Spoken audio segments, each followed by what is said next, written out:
Welcome to another of my videos where I work through and explain A-level physics multi-choice questions.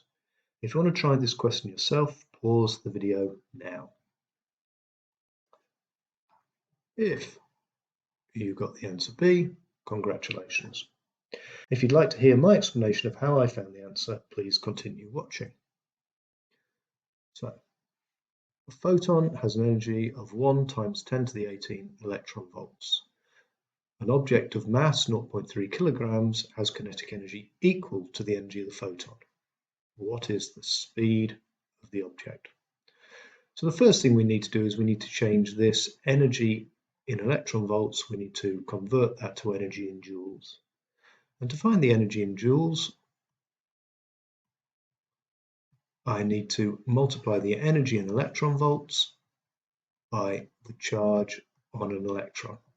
And the charge on an electron can be found on your data sheet if you can't remember, but it's 1.6 × 10 to the minus 19 coulombs.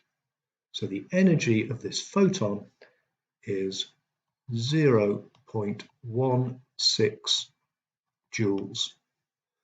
And now I'm just going to use our standard kinetic energy equation to find the speed of the object.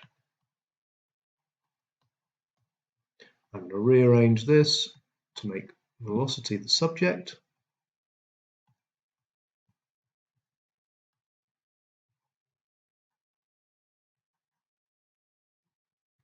We'll put the numbers in. We're going to use the energy that we found here, 0.16 joules.